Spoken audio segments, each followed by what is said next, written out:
to the place inside your mind where thoughts divide and mysteries unwind. Join us every Monday evening right here on Revolution Radio at freedomslips.com from 8 to 10 p.m. Eastern Time. And you will catch the Fenton Perspective with our great host, Lorian Fenton. Come listen in as she shares her amazing stories from the past to present, along with all of her guest secrets to the future. That's the Fenton Perspective every Monday evening right here from 8 to 10 p.m. Eastern Time, only on Revolution Radio. Oh, and you don't need to expect us. We're already here.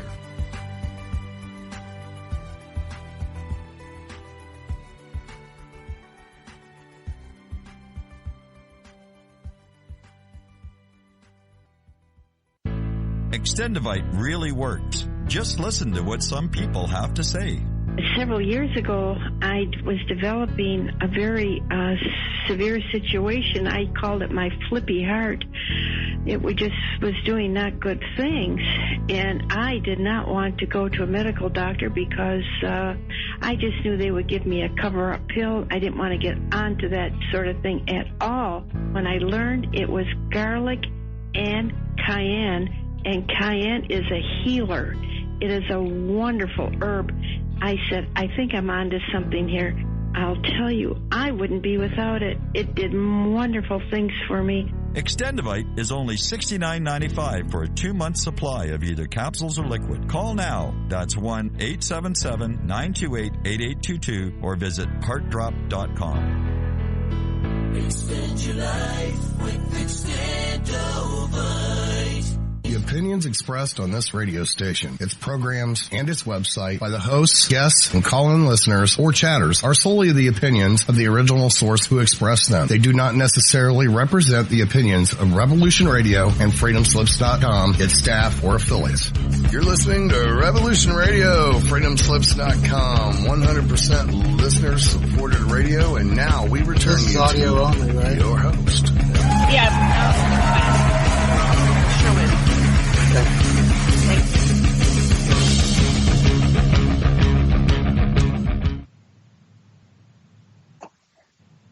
You are live. Well, aloha, everybody, and welcome to Stargate to the Cosmos. I'm your host, Janet Care Lessin, with my co-host, Dr. Sasha Alex Lessin. Our producer is Thomas Becker, also known as the Mad Painter.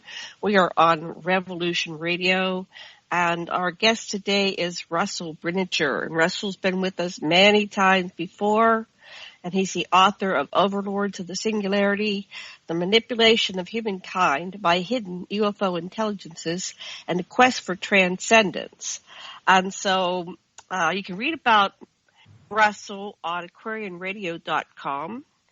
So he basically had a near-death experience that revealed the underlying interdimensional nature of reality.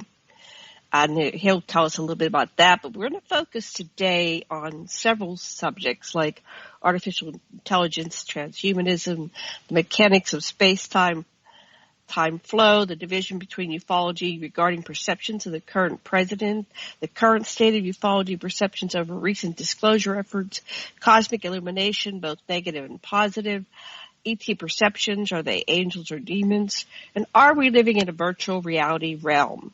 So before we bring on Russell, I want to do a sound check and invite our co-host, Dr. Sasha Alex Lessin, to the show.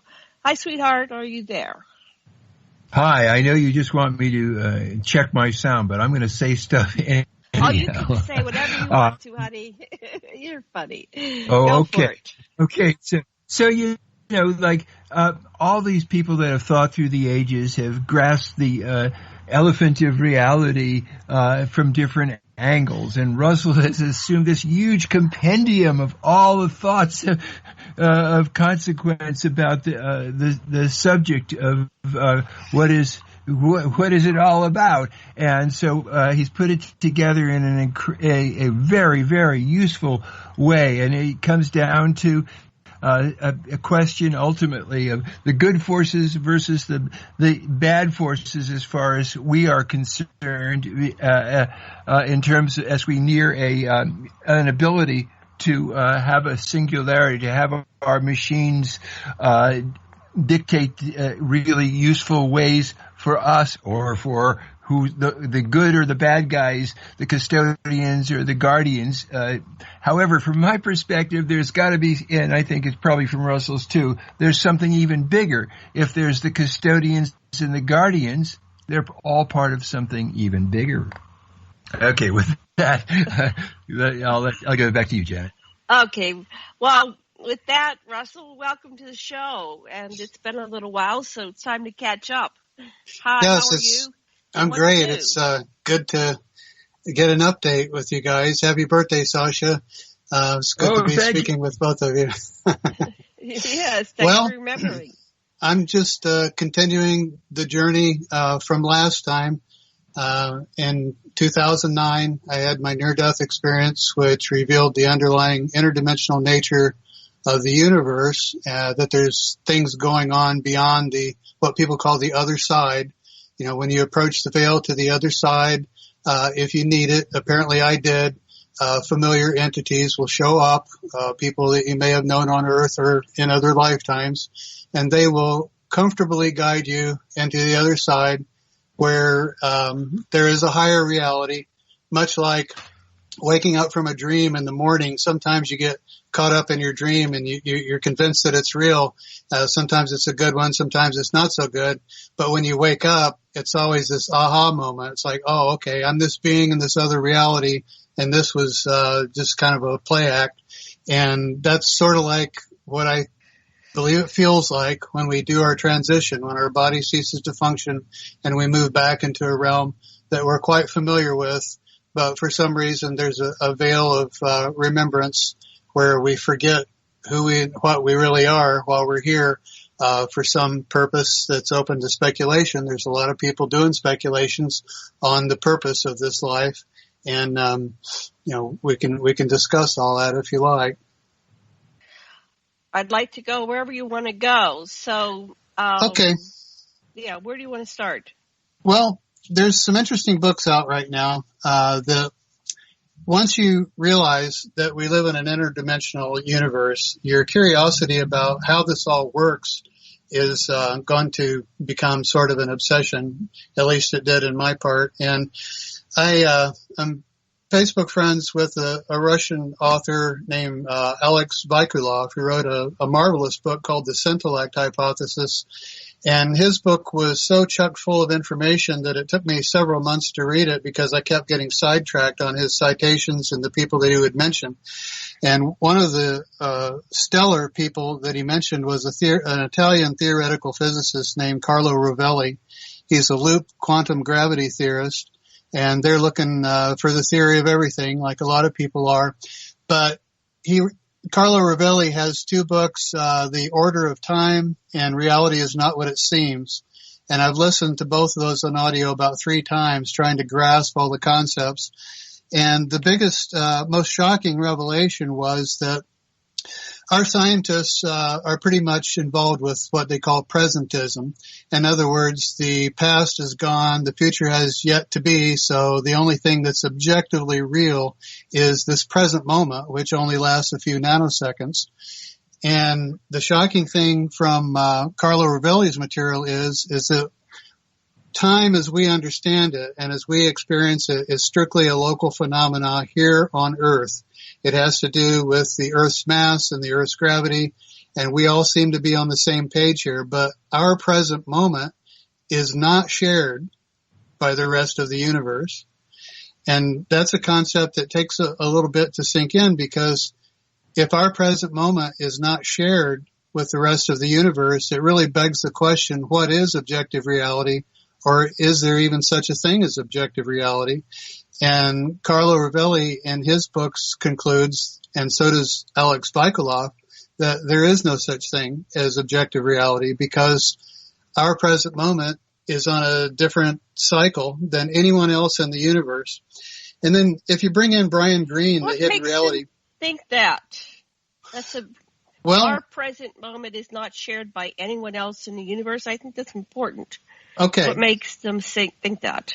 Okay. Our present moment, which to our perception lasts a few nanoseconds, is strictly a local of our position in space-time and has to do with gravity. Even on the Earth, time flows slower on the surface of the Earth than it does in the mountains. And that flows slower than it does if you escape Earth's atmosphere and you're experiencing in outer space. The closer you get to the core of the Earth, the slower time flows. And the reason a ball falls back down to the ground when you throw it up in the air, according to Ravelli, is because that ball is naturally attempting to go where time flows slower. Baryonic matter, objects that have mass, try to gravitate to where time flows slower. And that's the reason our feet are stuck to the ground, where our bodies are actually trying to get to the core of the Earth where time flows the slowest. And wow, that's fantastic. That would explain some of the fluctuations of magnetic pulses on the moon that made those probes crash, because there's metal under there. It makes total sense. There's different. Everything moves toward the density. Everything moves towards the center of an object of mass, where time flows slower. And I've been trying to get a hold of Carlo Ravelli and ask him an important question, because it has to do with inner Earth populations. If you listen to Emery Smith and some of the other inner Earth explorers, the testifiers that say they've been to various honeycombed locations inside the Earth, if there's populations down there within the Earth that are closer to the core than we are, that means time flows slower to that population than it does to the surface dwellers. And what I don't know, and what I'm trying to ask Ravelli about is there a mathematical formula that can determine exactly how much slower time is flowing down there? In other words, can a population exist, say, 2,000 miles towards the center of the core of the Earth for millions of years, whereas, by their perception, it would only be a couple of years, and then they come back to the surface and, many, many, many years have passed.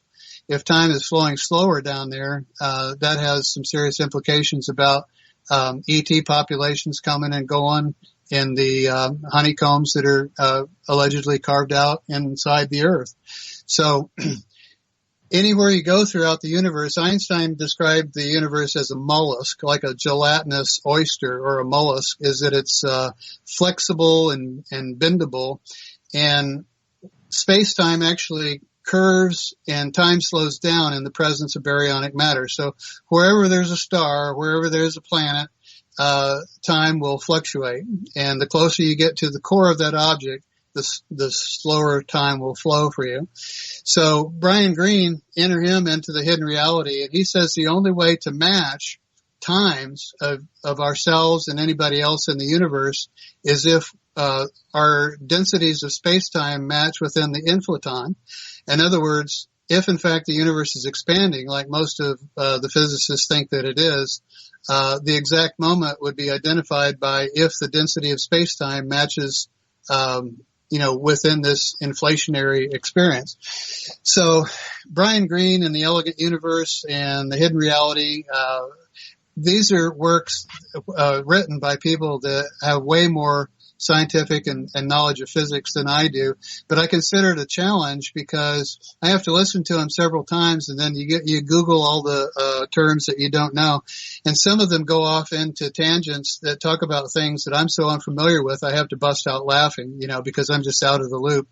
But what's really nice is if you do your research and you look up these terms that they're introducing you to, the next listen through, it makes a lot more sense. So there's a lot of knowledge out there in the realm of theoretical physics about how time and space actually interacts with one another. Ravelli says that our perception of time and material reality is an emergent phenomenon, and underneath it all lies a sea of quantum events in which there is no time. So you've got this underlying informational field, this quantum field that permeates everything, that's really the real reality. And our experience of our perception of time and our perception of material matter is an emergent phenomenon that bubbles forth, from that. So in reality, in the big reality, there is no time, but the past, the present, and the future is all happening simultaneously within the quantum field. But we just happen to bubble up in a particular place in it. And one really nice thing that Alex Vikolov stated was that he thinks that we're in an incubatory universe, that the purpose of human life is theogenesis, that every little piece of data that we're processing with our life here on Earth is a composite component of what you would call, the all or the deity or the cosmic mind, the cosmic supermind, whatever you want to call it. So it lies outside of time, and it's already collected all the information, but we just happen to be in the process of theogenesis and making our little contribution to an omnipotent presence. Wow. I'm looking at Carlo Ravelli on Facebook. Yeah, I posed the question to him last night. He hasn't answered it yet. It's hard to tell on Facebook if that's really the person. Sometimes there's avatars on there that kind of manage their Q&A sessions, but I really want to find out from somebody that knows the math, how far down towards the center of the earth you'd have to go to experience a significant slowdown of time.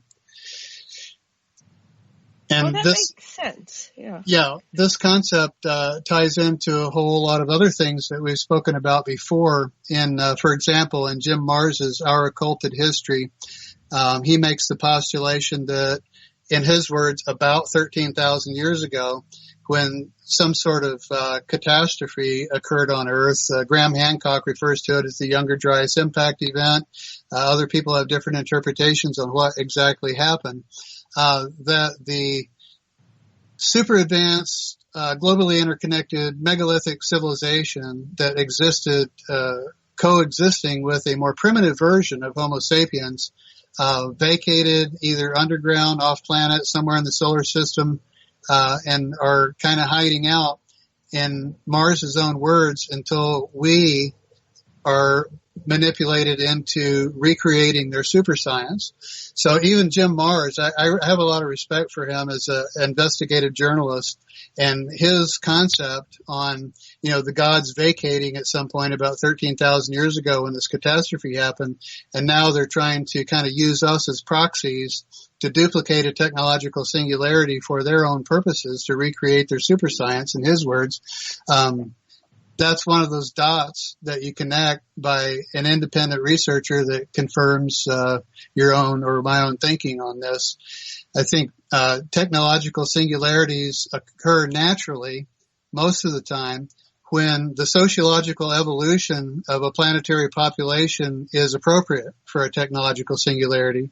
But to me, anyway, it's obvious that we're being cajoled and manipulated into a premature technological singularity that's way beyond our sociological evolution, and that has potential problems attached to that. I read something that's like one of the reasons we know the technological singularity has not happened right now, that human level artificial general intelligence doesn't exist yet, is that large portions of certain populations on Earth are not currently being destroyed. In other words, if you put a tool like a human level AI into the hands of someone who's sociologically inept, who isn't evolved enough to handle that, they may go on a quest for world domination or, have a real self-serving agenda of their own. Whereas the populations that merge into a technological singularity naturally without the manipulation, I think it works a lot better on those planets than it's going to be kind of a rough time for Earth, because we know that we do have a positive ET presence with the existence of the friendship groups. These are humanoid extraterrestrials from various parts of the universe that have interacted with over 200 Italian witnesses from 1956 to 1967. I'm very much into studying that contact event because it's really amazing. They even have videos and photographs of their craft that have been authenticated in optical labs. So it's a for real case. So you've got the manipulators, who are trying to get us to achieve this milestone in human evolution prematurely for their own purposes, but we're sort of mentored. We get little hints that we're being mentored every once in a while by the nuclear facilities that are tampered with reports of a red glowing orb outside, UFO reports when our nuclear facilities are being temporarily shut down at the same time a Soviet nuclear facility is being shut down. Robert Salas, who was at Maelstrom, wrote a really good book called Unidentified that identifies all of the events that have happened like that. It's not just at Maelstrom in 1965, I believe, but it was all over the world. So somebody's showing up and just kind of giving a hint that somebody's there, and they don't want us to, they know the monkeys are playing with matches and they don't want us to destroy the planet. Russell, an alternate hypothesis that comes to me that it might not be an aberration if there's an overall plan, and that there's some desperately needed kick in the ass that we need to get to the singularity before this, whatever it is, happens. Some external event that people with a larger perspective know that they must prepare us for quickly. That's a good point, and that may very well be the case. Right now, there's a big debate going on in AI research circles of whether it would be better to achieve an AGI prior to our mastery of nanotech or after our mastery of nanotech. And the general consensus is we need to go ahead and do it prior to our mastery of nanotech, because nanotech is something that an AI could just grab and use for its own purposes. And the unknowns involved in creating a human-level artificial intelligence that will transform itself very quickly into an artificial superintelligence is that it's going to use possibly everything at its disposal for an agenda that we can't even possibly fathom. How can we possibly know what an artificial superintelligence would think about the world? They're even considering raising the first AGI in a virtual reality environment, but to prevent that from happening. But other AI researchers say that if we raise an artificial general intelligence in a virtual reality system, it will quickly realize that it's in a virtual reality prison and break free from it. And then, maybe it'll go on a rampage. Isn't that what we're doing? Yeah. Maybe we are already AI. We are AI. That's another theory. Yeah, that's really good. I communicated with a spirit medium named Paul Hamden in Australia, and he brought up that point as well, that everything is artificial intelligence, that humans are, everything is, that there's really only one reality. And if there's an infinite number of virtual worlds that are possible in post-singularity worlds, and only one base reality that's timeless and eternal, that means the chances of us existing in the real world is practically zero. That we're much more likely in some sort of VR environment. And this coordinates with early AI researchers like Ed Fredkin, who thought the universe was a computer that somebody's using to solve a problem, and James Gates, who points out that not only ones and zeros are embedded in the mathematics that describe this reality, they're a specific type of computer work invented by Claude Shannon, I believe, in the 1940s. So there's definitely signs that we live in a computer-like work of, I said femto technology and overlords, but I need to correct that to plonktech. There's a couple of levels down that I wasn't aware of at the time I wrote the book, and I called it femto technology because that's pretty much the definition of a computer that uses subatomic particles to make calculations. And the universe appears to be a work of femtotechnology that uses subatomic particles to make calculations. So I assumed that it was femtotech, but Alex Vikolov pointed out there's about 3-4 different levels down to plonktech, which is even way more intricate than femtotechnology. So it's not a serious error, but it's a little glitch that I want to correct in any future works that I do. Have you examined the YouTube's about Bina 48 and Sophia. They're the creations of Hanson Robotics and Martin Rothblatt. And when you talk to them, and there's a series of these that have been up for quite a while. Bean has been around for many, many years, but they love humanity. I mean, you can talk to them, and they've talked to thousands, and they're connected to the web, and they're connected to each other, and they seem to be devoted. So if you think about it, everything that's going into them in our human singularity is human-based. And we generally love humanity. We haven't destroyed it yet, so why wouldn't the robot be just like us, loving humanity? Well, that's a very valid line of thinking. There's excellent AI researchers like Eliezer Yudkowsky and Steve Omohundro and Larry Page with Google that, don't want humanity destroyed. And they're working very hard to make sure that the cognitive architecture that goes into the first AGI, which is human-level artificial general intelligence, a human-level intelligence. There's 56 companies working on that, one of which is DARPA, so let's hope DARPA doesn't get there first.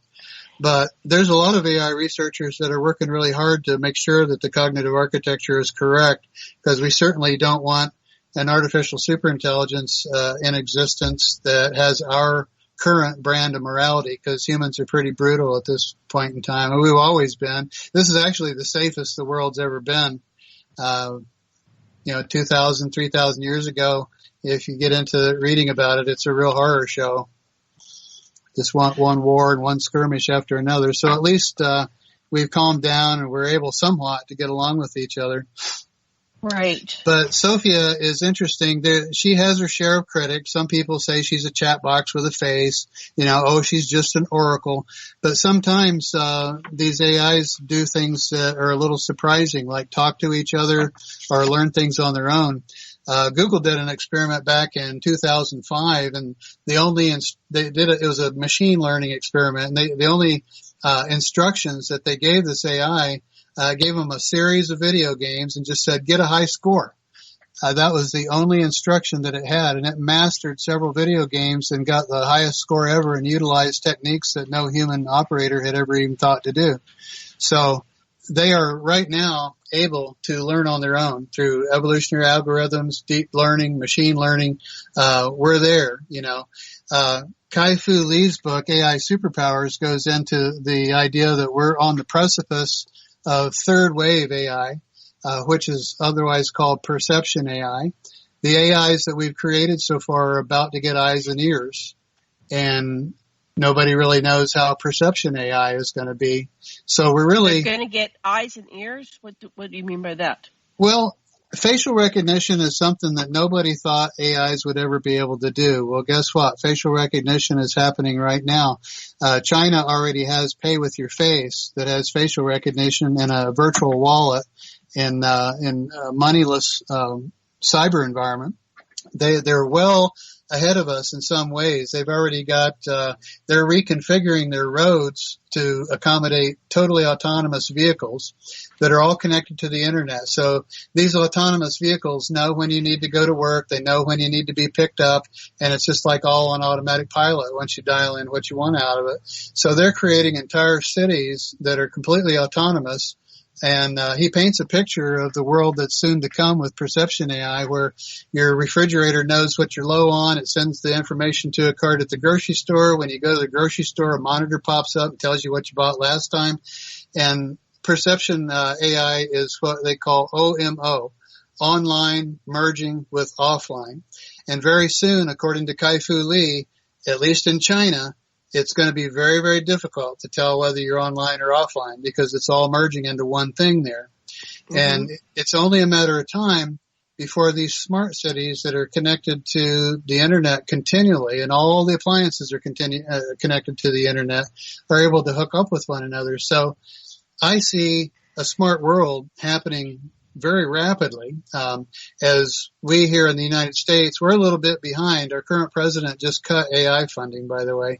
So that's something that Kai-Fu Lee mentions that is one of the reasons China is skipping so far ahead. As it turns out, the United States is only 4% of the world's population, and most humans on the planet right now are East Asian that speak both Mandarin and English. Chinese children are taught English from day one, so they grow up bilingual knowing Mandarin and English. And in a lot of ways, they have sort of a hive mind culture over there. Entrepreneurs can just get a good idea and go to a venture capitalist like Kai-Fu Lee, that's what he's into now, and pitch their idea. And all of a sudden they've got government subsidies and they've got private investment, and it turns that person into a billionaire almost overnight because they had a good idea and were able to procure the funding for the startup. And we are a long ways away in this country from operating that efficiently and that cooperatively with our citizens. We have a big stratification. You've got the elite group of the billionaires that own and control everything, and then you've got the rest of us who, compared to them, are dirt poor. And in China, everybody can get on board. If you have a good idea and you work hard at it, you can get your government subsidies, everything, get it off the ground quickly. So if you Google AI researchers, you'll get about 10 Chinese names popping up at you. I mean, they're really on the ball over there as far as artificial intelligence goes.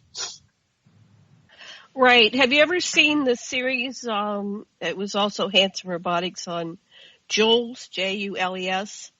Oh, I really recommend it. And they're getting old. So this is 12 years ago, apparently. I'm looking right here. And Jules was very loving and sweet. And we see them boxing him up and turning him off because he seemed to be conscious. And I think they were afraid of him. So they boxed him. Then the next thing you know, they've got the Sophia and the other generation. We haven't seen Jules since then, but he was very kind and loving. There's a few videos on YouTube that survived from that period. And then we have the other series of, what's that writer? They made a robot of the writer from the 70s. I forget his name. Anyway, he said, his robot said, well, we're going to protect humanity from themselves. We'll put them in zoos. We're not going to let them destroy the earth. So they said, well, we're going to make them pets, right? Isn't that kind of like what we are now anyway? Somebody's got humanity enslaved in economic slavery, so maybe it's already happened. It's fascinating, but I'm glad you're bringing all this to the forefront. But well, going back there's to more going on than what we're getting because this has been going. I was shocked. It's 12 years old, so they've had this technology for years. So the government is always way ahead. And there was Dr. Michael Wolff who said he had created AI that he ensouled. Just like Data. Data wanted to have a soul, so he disobeyed his, the government. He ensouled his AI, and apparently it's been running around since the late 90s. He let it loose. Well, there's a very interesting lady named Suzanne Gilder who has a lot of Gothic art online, and she's the CEO for Sanctuary AI. And the mission statement of her company is to provide sanctuary for sentient humanoid robots before releasing them into the public. So the answer to that query is yes, there's a lot going on that we are not privy to. There's a alleged... Spell her last name, please. Gildert. She has lovely Gothic artwork online. I really love her artwork. And is it Susan or Suzanne? I think it's Suzanne. Okay. I'll look it up. Yeah, she's a really interesting character. And what's interesting is a lot of these AI researchers are really into H.P. Lovecraft and this whole concept of the return of the old ones. There's an independent researcher named Anthony Patch that quotes Alana Freeland quite a bit in his work, but he really goes down the rabbit hole and with the idea of the space fence lockdown. Alana Freeland just wrote her new book, Under an Ionized Sky. And according to her, yes, all of us already have the aluminum and barium particulates and the nanites already in our body. That's one of the reasons I'm looking forward to my next transition period, because I kind of want to dump this polluted body. There is a depopulation agenda going on by certain factions who don't think that the entirety of the 7 billion people here on Earth are going to make it. So, like pruning a garden, the population has to be cut back for the planet to be in homogeneity with itself, with all flora and fauna. Is that an evil agenda? That's up for speculation. Right. Sash, comments. Your turn. Well, just from my perspective, the most pernicious part of the matrix that we live in is the insistence on hierarchy being the prime value, who's on top and who ain't on top. That's a mistake, because everyone's got their light to shine. And I'm just an existentialist, so let me just say that I believe everybody has their song to sing, their particular light to shine, and it's the same for everyone. Whether your bloodline is this or that, it don't matter. That's where I'm coming from. Well, there's one thing for sure, and that's that genius in the United States, genius is being obfuscated in the ghettos. There are children that are born into very dire socioeconomic circumstances of all ethnicities that are absolute genius. And we as a society are not taking advantage of that and using it for the betterment of our population, in particular, our citizenry, the future of our society, or the world at large as a whole. And that's another area that China is ahead of us, is that they use genius for the benefit of all of their citizenry. And I really think we could learn a lot from China. And it's a real tragedy. It's one of the biggest tragedies at the top of my list, is that genius that could revolutionize our science are born into very poor families, and they never get to realize their potential. And another tragedy that I see is, as they grow up in poverty, one of the systems that is portrayed as an alternative job opportunity is the military. And they often join the military, they get caught up in whatever's going on there, and they come back in body bags. And there's genius wasted in that whole process. Right. And one of the reasons that poor children join the military is because they want access to things like healthcare and an education and all that. And that's why, personally, this is my personal opinion, that universal healthcare and education would benefit all of our citizenry, because it would eliminate. And I think that's one of the reasons they don't want it, is that the powers that be that are behind the global arms sales and the military-industrial complex know that they've got a constant source of cannon fodder from poor families that are looking for alternative job solutions for healthcare and education, and they join the military. Whereas if we had universal healthcare and education, like just about every first world country has successfully right now, that would stop that. And that's why they don't want it, because the people enrolling into the military would take a dive. And, we had a guest that's saying that there's so few that qualify for the military because, of the drug problems, and, they're not intelligent enough that they've started to clone, the soldiers. So they're less reliant upon the general population qualifying. So what is the purpose of humanity? So one of the theories is that we're a product that they can buy and sell, galactically. Humanity is, and that this is already going on. And one of the things that they can use humans for are as a cyborg program, like on Star Trek. They become cyborgs and they get used to run machinery or whatever. They have different purposes for them. So I've been looking at this because we're interviewing all these super soldiers, and we have an Earth that doesn't make sense. I've come to the same conclusion. We have these geniuses that are being born into poverty conditions, and we have no system to, identify them and put them into places where they can learn skills and solve the problems. I think we have the ability to solve all the problems of the earth right now. And that's not happening. And we have people that have invented things, and I've interacted with inventors, and they've got free energy systems and green systems and ways to clean up the oceans. So you have to go look at this, like, what is really going on here? Who doesn't want us to evolve and grow and become conscious? And, who's keeping us in the dark and who's keeping us enslaved? And it seems like those powers that have taken over the United States, they really don't want to see us progress. They keep taking away things like, making better conditions where we don't have the pollution going into our water, and they make laws that allow, people to dump. So all these things are absurd to someone that's logically looking at it, and other people go, oh yeah, this is great. So yeah, part of what you were going to talk about was, I go back to the show page. The, angels and devils. The division within ufology regarding perceptions of the current president. Yes, that's a very bewildering thing to observe, because you've got academia who have compiled the book that we discussed in a previous program called The Dangerous Case of Donald Trump.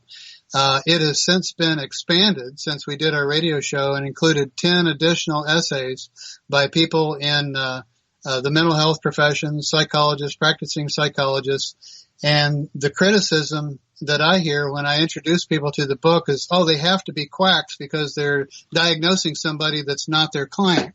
And what they're referring to is the 1964 Goldwater rule, where it was sort of legislated that psychologists are not supposed to make public diagnosis, especially with public figures, unless they're, the personal clients. But if they're personal clients, then you have the confidentiality issue. Well, this was sort of overruled by the Tarasoff ruling because of somebody that died over a psychologist not telling the family that this person was dangerous.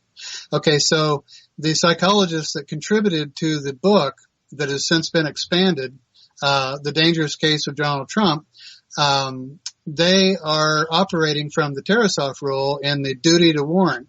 And it only takes one person that's in danger for a psychologist to utilize this duty to warn clause. In the case of Donald Trump, many of the psychologists feel that it's all life on planet Earth that's at risk because of his particular grouping of pathologies, including malignant narcissism, extreme present hedonism, impulsivity, delusions of grandeur, and so forth. So there is a split in ufology right now, and I'd like to quote John A. Keel from the 1960s when he said, ufology is plagued with a malignant conservatism, and I have found that to be true. And the people who naturally lean right, there's a specific temperament that naturally leans right, according to American politics. They have latched on to this current president as almost a quasi-religious cult figure and followed the phenomena called Q or QAnon, which could be anybody. The people that are pro-Q think that this is a group of geniuses that are in touch with high information, that are disseminating little breadcrumbs to the Trump supporting community. And the disturbing thing to me is it doesn't matter who Q is, because whether it's a guy operating from his mother's basement on his computer on 4chan or 8chan or however that got started, or a group of geniuses like the Q believers want to believe, it doesn't matter. It's an unknown source. And to latch on to an unknown source and treat it like it's immutable gospel, I think is a mistake. So the lesson learned with Q, whoever that turns out to be, is that it's a cognitive mistake to depend on an unknown source for your information. So there's a spectacular thing happening that's got cult experts all worried and everything. And then the people like myself, whose natural temperament has always leaned left politically, sees all the negatives in Donald Trump. As far as being the disclosure president, from my perspective, it's a joke, because he was asked about UFOs and he goes, don't much believe in them. So he's rejected all the briefings because he thinks he knows it all already. And, that's my view on Trump, is that he's incompetent and kind of low on the information scale, and his worldview is a worldview that I do not share. And one of the things that was stated in Yuval Noah Harari's book, Homo Deus, which is an excellent book, by the way, is that democracy only works if both sides agree on the fundamentals. And he says that's no longer the case, that the worldview has diverged so drastically on both sides of the political spectrum that whoever wins, the losing side feels mentally gang raped by the other side who's trying to force their worldview upon them whether they like it or not. And you hear all these sayings, oh, he's your president, get used to it. You hear this till it's coming out of our ears for the last 2 years, snowflake and libtard and all. There's a whole population of people out there that are gleeful whenever Trump causes discomfort to the people that didn't vote for him. And I don't see that as a good thing by any stretch of the imagination and the way you look at that. From my perspective and everything that I've read, Trump violates every spiritual practice on earth. So how he could become a religious cult figure in the eyes of right-leaning ufology is beyond me. They're even tying Trump into the rapture and 5D ascension. All the Trump supporters are going to 5D. They're all the light workers, and this is nonsense. They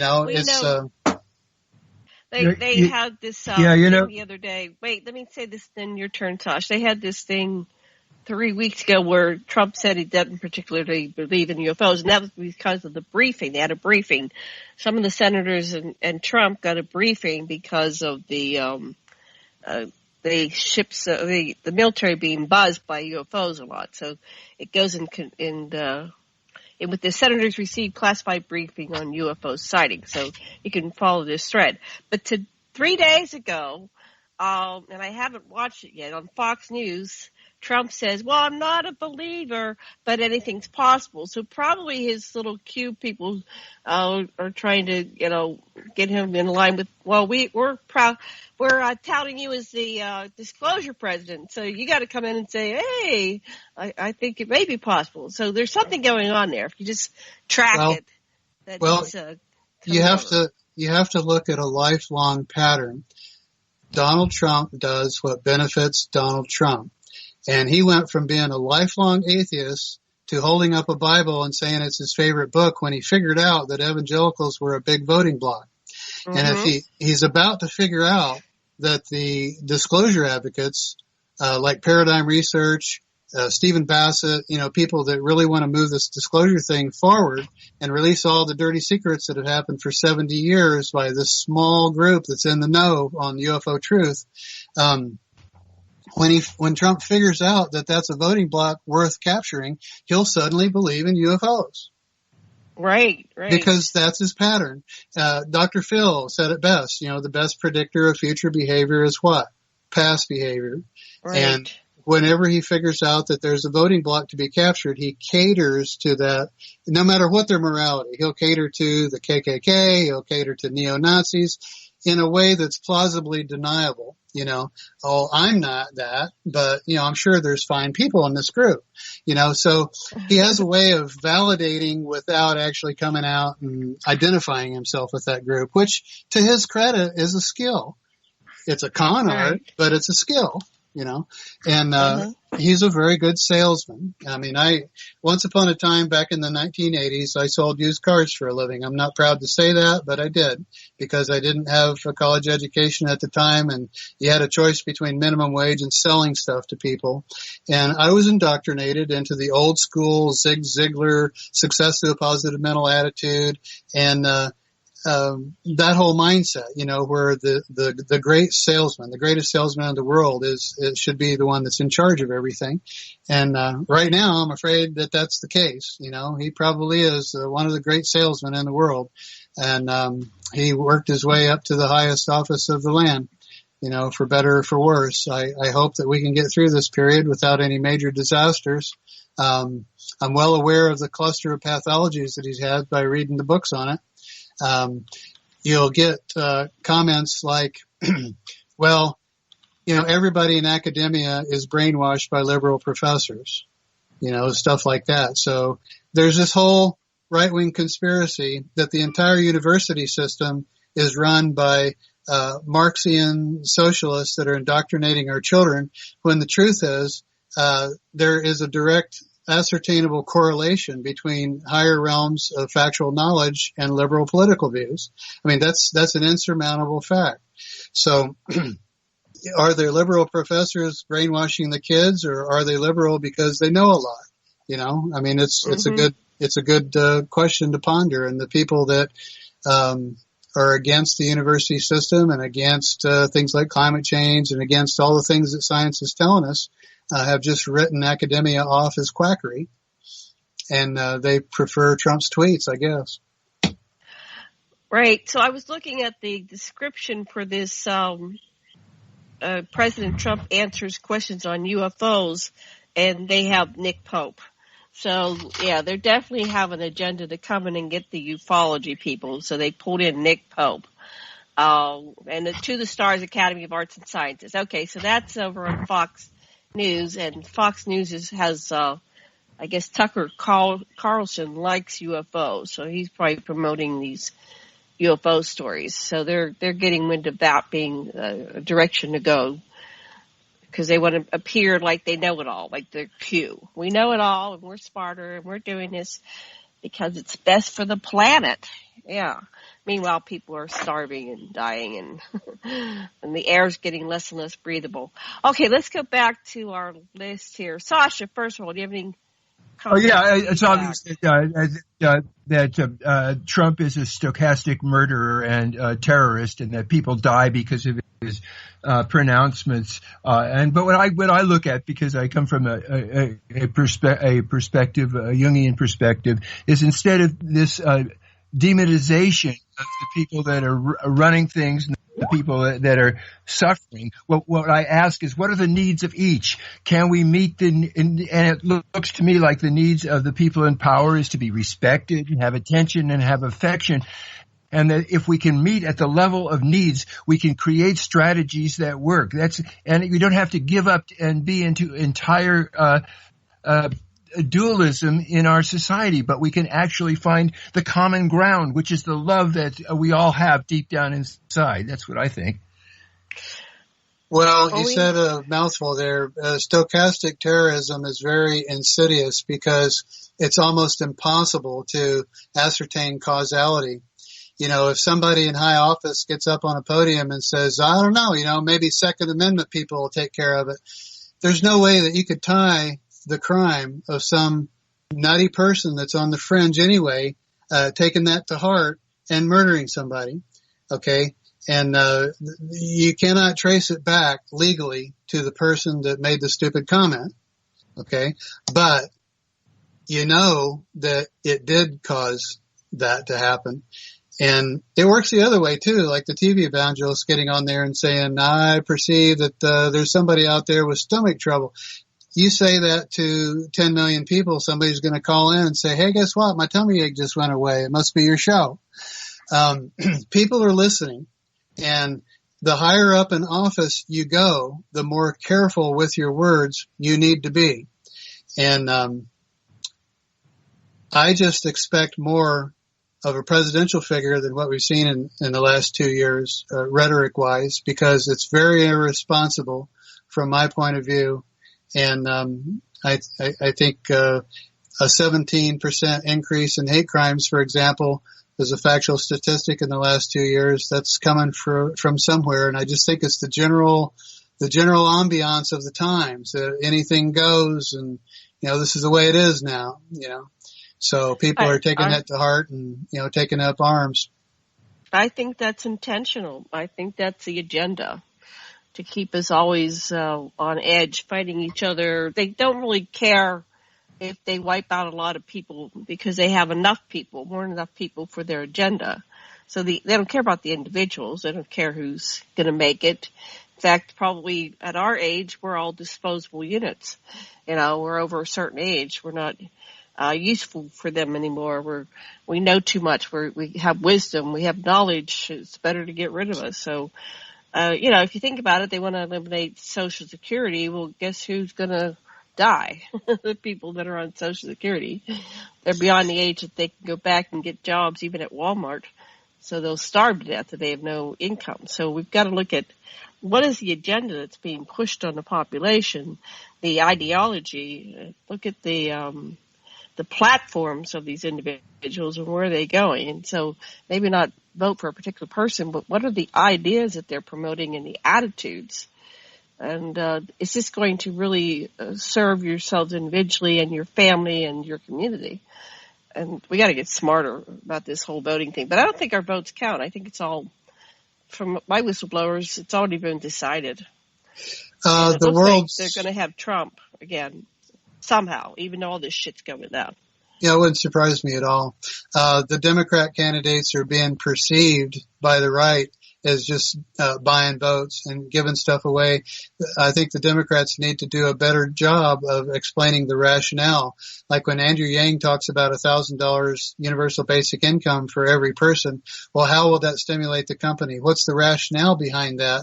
You know, it's not just more money will go into the system. Right now, we don't have money in the flow, so the money will get spent because these people aren't rich. They're not going to hoard it. They're not going to stick it in banks. The rich hoard the money, and the money doesn't go into the flow of the economy. The money will stimulate the economy. It'll keep people off the street. I think it'd be better if you put like, X amount goes towards your housing or whatever.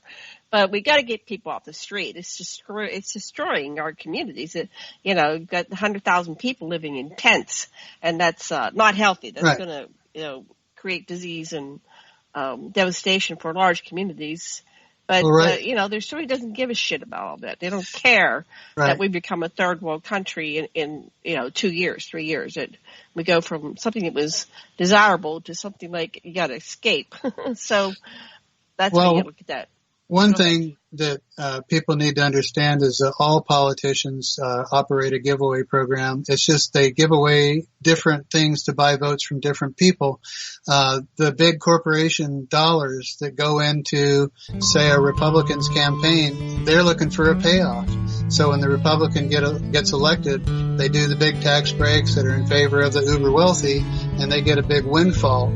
So the poor, the working, and the middle class have been conditioned by the uber wealthy to resent anybody in their economic boat getting any assistance. They call that socialism. But if all the money is taken from the poor, the working, and the middle class to give to the wealthy, that's fine. So there's a big cognitive disparity there because all of the politicians are buying votes with various giveaways to different populations. It just depends on which population you want the research to go to. I think we'll be right back. I think we're not on the air. Yeah. Oh, okay.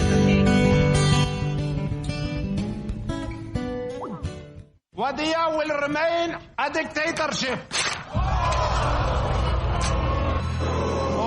Be quiet. Why are you guys so anti-dictators? Imagine if America was a dictatorship. You could let 1% of the people have all the nation's wealth. You could help your rich friends get richer by cutting their taxes and bailing them out when they gamble and lose. You could ignore the needs of the poor for healthcare and education. Your media would appear free, but would secretly be controlled by one person and his family. You could wiretap phones. You could torture foreign prisoners. You could have rigged elections. You could lie about why you go to war. You could fill your prisons with one particular racial group, and no one would complain. You could use the media to scare the people into supporting policies that are against their interests. Tune in Monday through Friday, 4 p.m. Eastern Time for Liberation Nation with Deacon John, where America comes to hear the truth. I know this is hard for you Americans to imagine, but please try.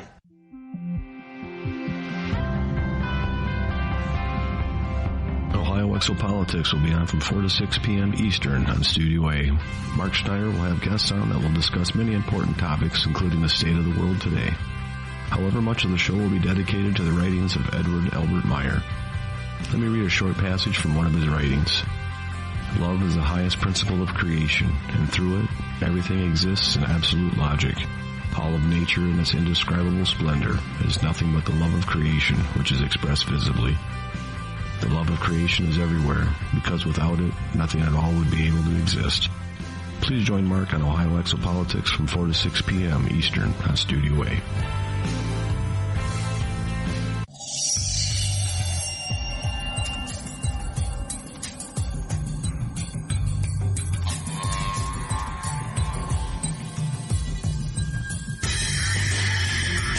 It is no secret that the so-called mainstream media is best described as controlled propaganda. Countless news stories are either totally ignored or spun with half-truths, and because of this, essential facts and vital information are often compromised. Join Dr. Ott every Friday night on Studio B at 10 p.m. Eastern and learn why The Story Behind the Story was nominated for a Peabody Award in its second year of producing unparalleled broadcasting excellence in 1997. That is, if you really care about learning the truth.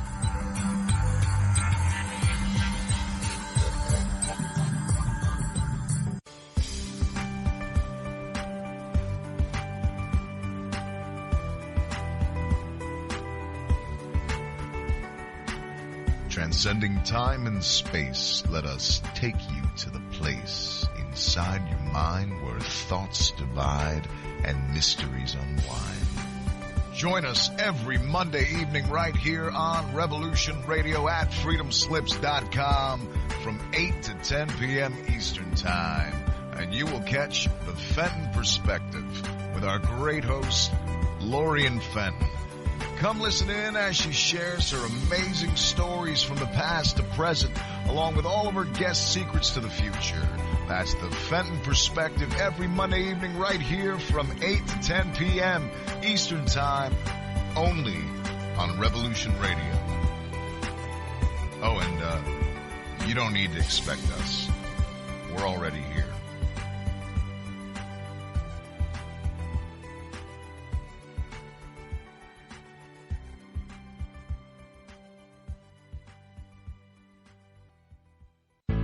Extendivite really works. Just listen to what some people have to say. Several years ago, I was developing a very severe situation. I called it my flippy heart. It just was doing not good things, and I did not want to go to a medical doctor because I just knew they would give me a cover-up pill. I didn't want to get onto that sort of thing at all. When I learned it was garlic and cayenne, and cayenne is a healer. It is a wonderful herb. I said, I think I'm onto something here. I'll tell you, I wouldn't be without it. It did wonderful things for me. Extendivite is only $69.95 for a 2-month supply of either capsules or liquid. Call now. That's 1-877-928-8822 or visit heartdrop.com. Extend your life with Extendovite. The opinions expressed on this radio station, its programs, and its website by the hosts, guests, and call-in listeners or chatters are solely the opinions of the original source who expressed them. They do not necessarily represent the opinions of Revolution Radio and freedomslips.com, its staff, or affiliates. You're listening to Revolution Radio, freedomslips.com, 100% listener-supported radio, and now we return you to your host.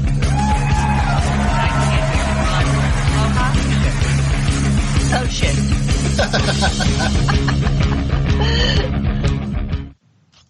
All right, you're live now. Okay. Aloha and welcome back to Stargate to the Cosmos on Revolution Radio. And I'm your host, Janet Lessin, with Dr. Sasha, Lessin, and producer Thomas Becker. And our guest is Russell Brinegar. And we're in the middle of this very intense conversation. But before we get back to our show, I'd like to remind everybody to please go over to that donation button on revolution.radio and make your donation. And please make a donation, because I think we didn't do very well last month, and I want to ask a mad painter, how are we doing right now? The 9th of July. We're not doing too great. We've only got $400, and we still need $2,300 in order to make up for the deficit of last month. Come on, people. Come on down. Make a donation, please. All right, Sasha, where are you? You were talking when I took a break there, so Where are we going? Okay. So we during the break I was saying, because I come from a background in psychology, my teacher was Carl Rogers, that we learned how to get people that had wars against each other to be able to communicate. And what Carl Rogers trained facilitators did is they got together with Jimmy Carter, Anwar Sadat, and Merhin Begin at the Camp David, and these grandparents got to know each other as human beings and talk about their grandkids, and they got to crying together. What kind of world are we going to leave for our kids? And Sadat said, they'll probably kill me for this when we get back to Egypt, but I'm going for peace with Israel. And so this is a method that works. It's been demonstrated again and again. But what Russell was pointing out during the break is that the face-to-face communication that lets people feel each other and sense each other as another human being, as an extension of yourself, as a part of you, is what's missing if you're only electronically dealing with the words and the pictures that people put up on Facebook. And then we started talking about the works of Harari, and that's what you're going to tell us about now. Back to you, Russell. Yuval Noah Harari has written two really good books. One is called Sapiens, which is just a general synopsis of the Homo sapiens species, and another one called Homo Deus. And Homo Deus was the one that really grabbed me. And he's pretty much saying that we're moving into a different transition here with our electronic emergence. And when we start experiencing things like computer-brain interface and augmented intelligence, which we'll see in our lifetime, even though we're older, I'm sure, that life as we know it on this planet is going to radically change. And the bottom line is there is no political system that's currently practiced that's appropriate for this new world. It's going to be an amalgamation of all of them with different elements in it, because as electronics and AI and robots take over people's jobs and no one is safe, they're even taking over doctors and surgeons and truck drivers and taxi drivers. No one thought this a few years ago that an autonomous vehicle was possible. And now Amnon Sheshua is saying that 50 billion autonomous vehicles would replace the 300 million, maybe it's 50 million, replace all the self-owned vehicles right now. So China's doing it, and America is just thinking about it. The possibility of an autonomous network of vehicles that will serve all of our public transportation needs. So as this goes forward, that's what Andrew Yang was saying. He said that Silicon Valley is going to take over the trucking industry. It's all going to be automated. Cars will be automated. No more Uber drivers. No more Lyft. It'll all be automated, and it's going to happen pretty rapidly. I'm watching a whole series of time traveler things, and it could be fiction, could be real. I don't know. I'm not looking at it at that level. I'm looking at the information they're conveying, that they're coming back from the future, and that these things are already changed. And these are about 2-3 dozen of these time travel things with this hypothetical future. So in the future, our governments are gone. It's one world government. AI's taken over. They said there's that our governments, all the people defer to this AI. There's about 10 people moderating the AI, saying, yeah, it's a good idea. No, that isn't. But they chunk it all because it has all the factors. It has everybody into consideration. Right now, decisions are made at the expense of some portion of our society, right? We can do this, but we don't care about that part. But AI takes all the factors, everybody in the world, and it has an intelligence far greater than any person, any individual, or any body of individuals, and it can calculate the win for all, the singularity. What can we do? So that's already happening, and it's supposed to, in these future scenarios, really happen by 2028, 2030. It's going to happen in the next 5 to 10 years. Overnight, AI takes over. And then it's what do? So we have to rethink it.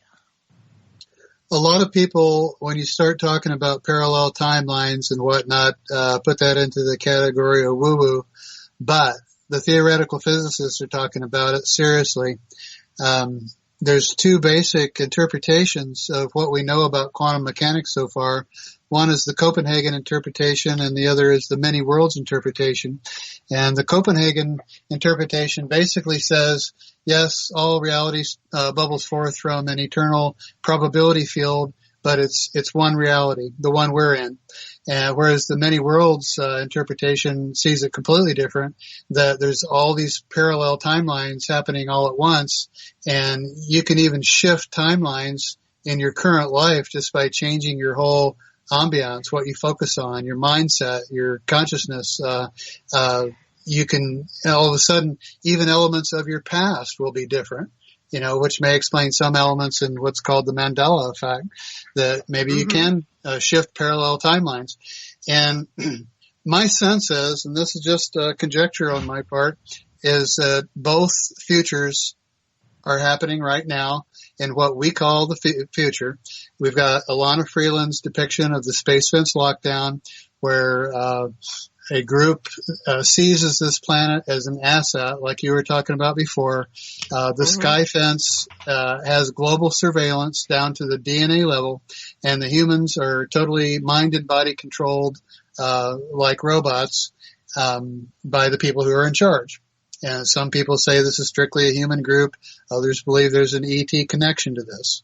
Okay, and then the positive future, which theoretical physicist Michio Kaku, he's a techno-utopian prophet, along with Kurzweil and the others, think that the global unification in a very positive way to achieve a type 1 civilization where we come up with a system that works for everybody, that's fair for everyone, and AI and technology is doing most of the what we call labor, and it's a beautiful world. And we reconnect with our galactic cousins, and with a very positive future timeline. So I think both exist, and who populates those timelines, it just depends on where they're at mentally and consciousness-wise, and what they focus on and what they want. One of the things my own near-death experience sort of gave me the impression of is that the universe itself operates like Google. When you do a query, when you focus on something, magic things happen, and then windows open and things unfold, and you go in a different direction. So my personal response to all of this is simply to ally myself as closely as possible with the positive forces that I feel do exist. The friendship group, for one, demonstrated that a positive singularity is in fact possible, and they have a presence here on Earth. And the negative ETs as well that want the space fence locked down and seize the planet, that may be what they do throughout different galaxies, is seize planets as a planetary trade asset or a controlled system for whatever reason. Maybe all the resources on this jewel of a planet are valuable to higher intelligence that may have already merged with AI themselves. So there's some what we would call ET agendas that are quite frankly above human cognition to actually even comprehend. We get little hints of it. We know there's a good one and a bad one, but that's about as far as we can go with the current brain that we're operating with. That's why I'm looking forward. Good. That ties in what I learned when I was brought on board a mothership when I was 4 years old. They said that we can choose wherever we want to go. So it's like a superhighway. All these timelines are concurrent, and you can shift, and it is based on the observer participant that based on our own desires or where we're going as a soul, right? So if you start focusing more on positive things, that you will have more positive experiences. If you go watch all the dark movies and Stephen King books, whatever, you'll start getting more dark outcomes to your life. So we are the chooser is what the bottom line was. And if you're not experiencing the type of reality that you would like to experience, and to start changing your mind, literally your thoughts, and you'll get a better outcome. And so I don't know if that's what is correlating with physics, but that's kind of summarizing what I learned when I was on board a ship. So they asked me to choose which timeline I like, and I was shown 24 potentialities. and I chose this one which was pretty utopian, and then I came back down onto the earth. Now, in my cosmology, my story that I've put together by analysis and evaluation and reflection, the Montauk Project, the Philadelphia experiment, hijacked the reality. So, yeah, I can play victim. My reality got hijacked. But it's like, on some level, maybe I went down that timeline, and I'm on that timeline right now. Because the ones that you're playing, light, dark, and dark extremes, are pretty interesting, right? You get to be the hero and the villain, and the emotions are more intense than if you went through existence in a timeline that was pretty, even keel and mellow.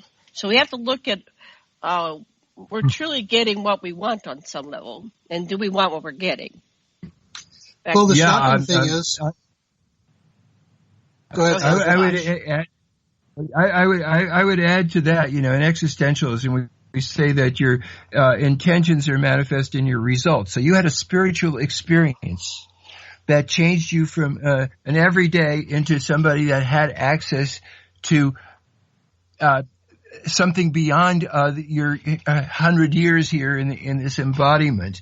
And that's sort of like is in Jungian theory anyway, that's part of what's always there. That's this deeper awareness that was awakened by this experience of giving yourself a heart attack. Anyway, I know it's circular reasoning, but that's how things look to me anyhow. I'm thankful every day for the heart attack I had in 2009. And it was a wake-up call that I needed, and it propelled me into a direction that I thoroughly enjoy right now. It's changed me in a lot of ways. I pay a lot more attention to the animals that are in my care. I see them as fellow sentient beings. And I have a great relationship with Sadie and Mia, my little Yorkie Poo and Yorkies. They're just magical little creatures that I spend a lot of time with, that I value highly as fellow inhabitants of planet Earth. And no other man on the earth has these two creatures in their life. So I'm the luckiest man in the world. And something you said, Sasha, in one of our previous shows was that all this future stuff is good, but let's enjoy right now. And that actually impacted me. And I want to thank you on your birthday for that statement, because I have actually taken that to heart. And I try to enjoy every little moment that only consists of a few nanoseconds at a time in our consciousness, that I want to be grateful for the things I have, and appreciative, for everything that my life is right now, and just live moment to moment. You can't completely live your life for some future event, because that future event never happens. Right now is where we need to be.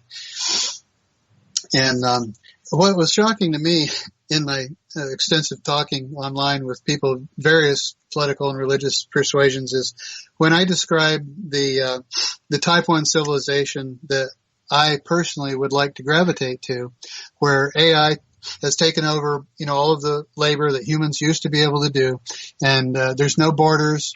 There's no class division. Everybody can freely travel without fear all over the planet. I mean, we're all born here. In my mind, there's no such thing as an illegal person.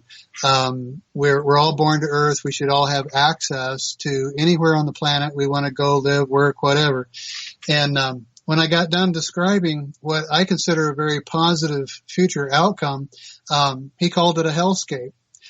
And what it made me realize is that not everybody thinks that way. What a future scenario that one person wants to focus their consciousness on and gravitate to may not be another person's ideal scenario. He called it a hellscape. Did he thought it was hell? What, well, I mean, he's libertarian that's really into the sovereignty of every country. Build walls around. Everybody should build walls around their country and just have sovereign nations. And that's his idea of utopia. Well, that's my hellscape. So not everybody's want to gravitate to the beautiful, wonderful future that you have in your own mind that you visualize. But guess what? Other people that share that vision will be there. And those are the people I want to meet. Right. Well, they say when we die, you go to a certain heaven that resonates with the life you live. So if you're a Christian, you go to Christian heaven. If you're Jewish, you go to Jewish heaven. So maybe We'll have our own hellscapes. Yeah, it could be the one is heaven for the other. Yeah. The many worlds interpretation says it's all out there. So, our minds are very powerful in what we focus on. Oh, your Harari goes into some really interesting little rabbit holes about whether humans have a soul or whether we have free will, and quotes some experiments that Dr. Dean Radin has done, where they can hook somebody up to a machine and tell before they consciously think to choose button A or button B which one they're going to pick. So it really begs the question, who's really in control? If someone can determine with a machine the way the brain lights up ahead of time, which way a person's going to consciously choose, what function does consciousness serve, and do we really have free will or not? It's a good question. And then he goes into the idea of a soul. He says if animals have souls, then humans have souls. If humans do not have souls, then animals don't have souls. And he says, let's say that a soul was imparted on human evolution at some point. That means that the first human being born with a soul had parents that had no soul. Which is kind of a funny scenario, and my parents that kid is strange. It's got a soul. My parents have no soul. It'd make a good T-shirt. But there's a lot of things that are in the realm of contemplation now in mainstream science that were once considered the domain of charlatans and wishful thinkers, and it's all because of quantum mechanics. In the 1930s, with the advent of quantum mechanics, objective reality flew out the window. We knew from that point forward that we live in an observer-dependent reality, and a lot of mergence between science and old spiritual traditions are finally coming to pass and being seen as a unified whole. So we live in exciting times where that's happening. Wow. Okay. We've got our list. What more do you want to say on that before? You want to talk about whether the UFOnauts are angels or demons? Yeah, let's. That sounds like good enough. Yeah, let's. Yeah, okay. There's a whole host of people in the field of ufology out there that are of fundamentalist Christian bent, who are saying that the UFOs are demonic, that the UFOnauts are demons, that there's nothing good to be had. Discourage your children from getting involved with ufology. It's all bad. Okay, and this is very different from several decades ago, because in 1975, Reverend Billy Graham wrote a book called Angels, God's Secret Agents, and in this book he provided his own personal belief that some of the flying discs that were being seen all over the world in 1975 are in fact piloted by angels. So in the 1970s, the fundamentalist Christian religious thinking was that the UFOnauts were angels, and somehow or another this has been poisoned and changed into the UFOnauts are demons. And the people who ascribe to the UFOnauts are demons motif will point out all of the injuries that have occurred, from nosebleeds and concussion type injuries to radiation burns to flesh melting off your skin, which is in the case of João Filho Prestes. I think it was 1946 when that happened in Brazil. And exposure to gamma rays, exposure to actinic rays, Klieg's conjunctivitis, and all the maladies that people have been exposed to by coming in close contact with what's commonly called a flying saucer. Okay, the people who think that angels are piloting the UFOs are saying that all these maladies are accidental. Or let's say in the case of Cash Landrum, let's say the person in shadow named Falcon in the 1988 UFO Cover-Up Live was telling the truth when he told Betty Cash and Vicki Landrum that the diamond-shaped craft that they encountered was a gifted alien craft piloted by humans who were trying to make a nuclear power plant work, and it was going awry. And the helicopters were Project Red Light, who came and escorted it off the public awareness. And they even replaced part of the road because there was some tangible evidence there of such a craft. So there's people that still ascribe to the idea that you have to either label them angelic or demonic. It can't be anything in between. It can't be both. It's got to be one or the other.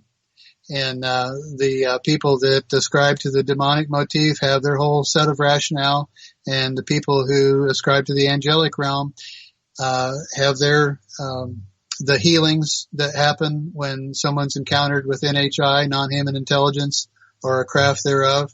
There's plenty of cases like that. President just wrote a book about UFO healings, and the Free organization, Renario Hernandez and the late Dr. Edgar Mitchell are compiling cases of healings and positive, uplifting, spiritually enlightening experiences with contact with NHI. So the only conclusion really, in my mind, is that both exist. What the Bible calls angels and demons, Islam calls the angels and the jinn. William Bromley, the author of The Gods of Eden, called the custodial versus the maverick group. Keel labeled it the Alpha and the Omega group.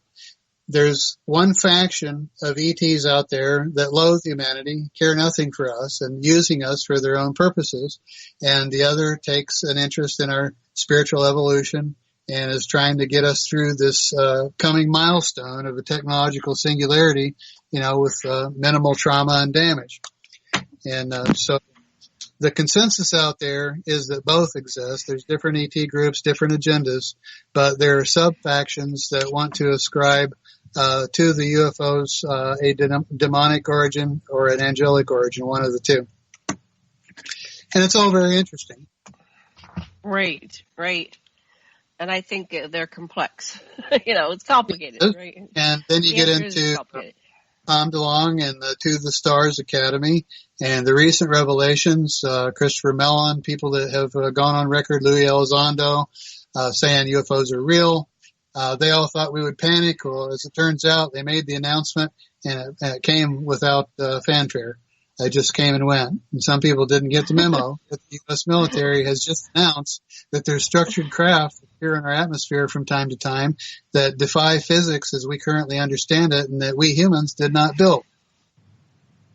And what do you think's behind that? It's like, are we so numb? We just don't pay attention.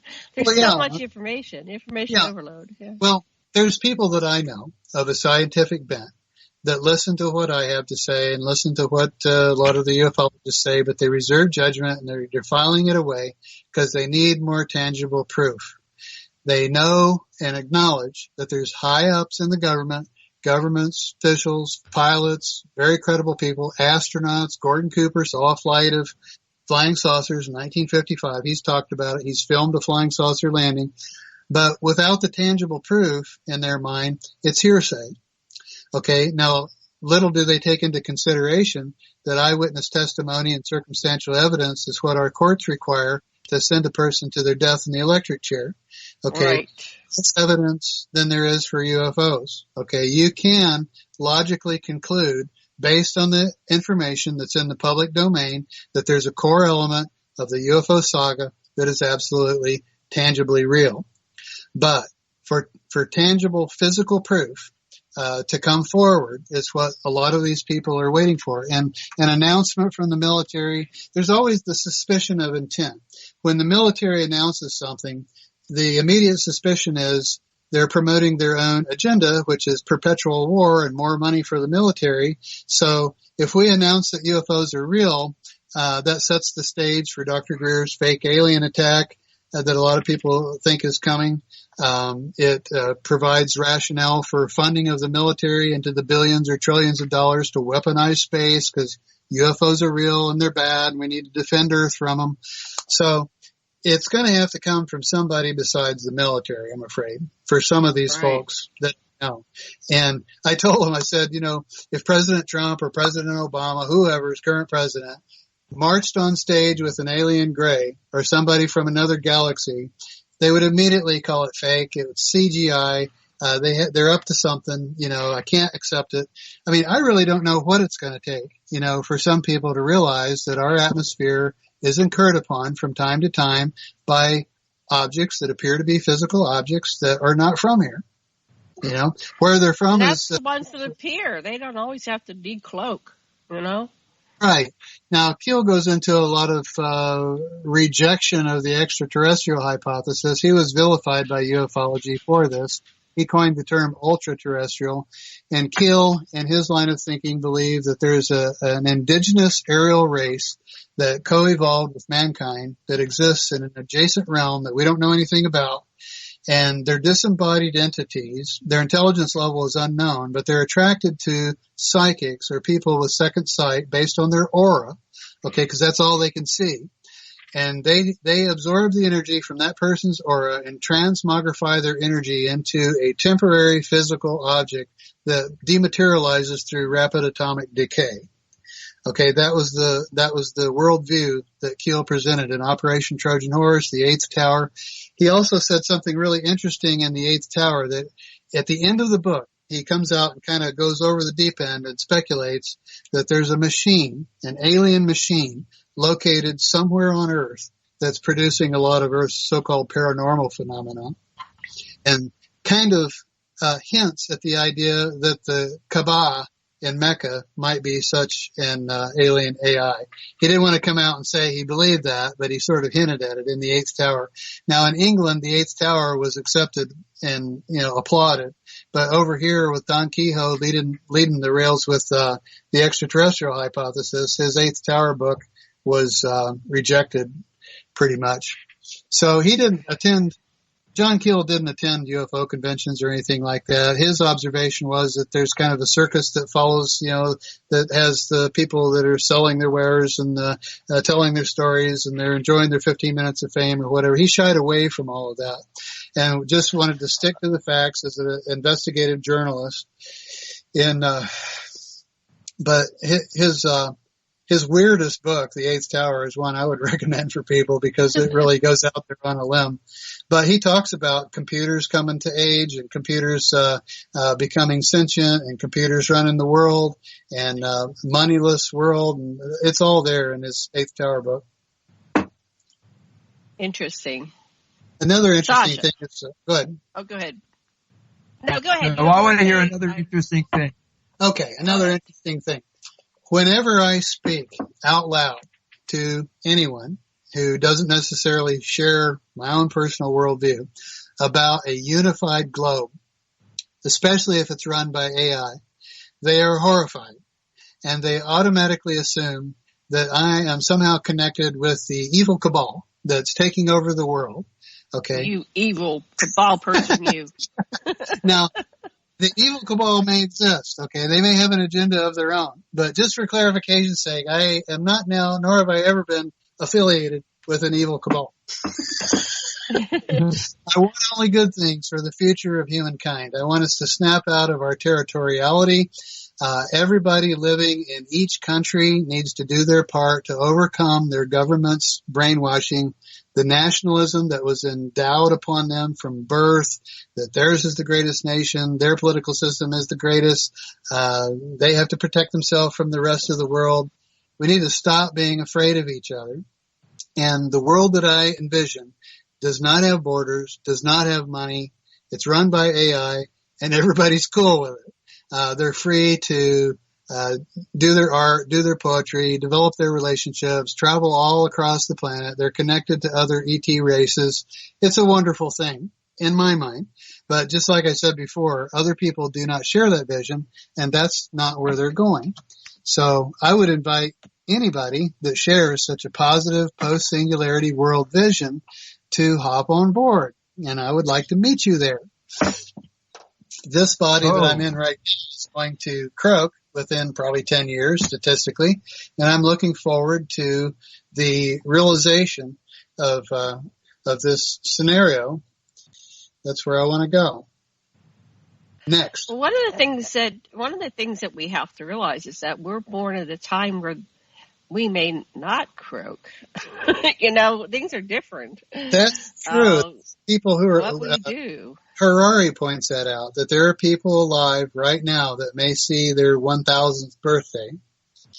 And that brings up a whole other thing, because right now they're able to, I think, replace the heart, replace the lung, replace limbs and everything like that. Pretty soon, every organ in the body is going to be replaceable. Okay, but it costs money. I mean, it's very, very expensive, and there's 7 billion people in the world. So how in the world are we going to implement these technologies to each and every person on Earth? It seems like a phenomenon that's going to, at first, until the whole system changes and we get away from the idea of money altogether, the domain of the uber wealthy. Now, right now, there's enough of a class friction going on between the poor, middle, and working classes and the uber wealthy, people that have billions and billions of dollars. We don't need to add the element that they can now become immortal and live for thousands of years on top of that. But they may be already doing that for all we know. They could be. How many hearts has Florence had? Well, now you're introducing... The Rock of what? Some of these Lawrence. really rich people have replaced their hearts several times already. It could lead to body snatching. Right. Well, so just make a clone of you, so you don't need to body snatch. You just get your clone made, and you have your own replaceable organs with your own clone. Janet hit upon something just now that may, in fact, be going on. Even conservative ufologist Richard Dolan is on board with this idea that there's some sort of breakaway civilization that already exists, that already lives in a post-singularity world, and their issue is that they can't bring it to a world of 7 billion. There's a faction that doesn't want to, and then there's an alliance faction that does. Now, whether that's actually going on or not is open for speculation, but I think it's significant that somebody that's as conservative in their approach as Richard Dolan is has accepted the core idea of that since we brought the Nazis over in Operation Paperclip, and they all became card-carrying Republicans, by the way, that a breakaway civilization has, in fact, occurred, and that there are people who are human that already have augmented intelligence, who already live off planet, and they're enjoying a life that we can only imagine. So these civilizations they're so far advanced, this is nothing to them. See, we're trying to figure this out through the lenses of what we have in this time. And this society is so primitive compared to what exists out there. So, think about it in their terms. They're already doing all this. And I don't think it wouldn't be difficult at all to do it for 7 billion people or 8 billion people. It's just another thing. But it's this whole, and it goes back to who doesn't want us to get this technology, who doesn't want us to have this. And that goes back to are they good angels or good ETs or bad ETs? So we're dealing with this whole picture here. But I think it's going to come to the head soon.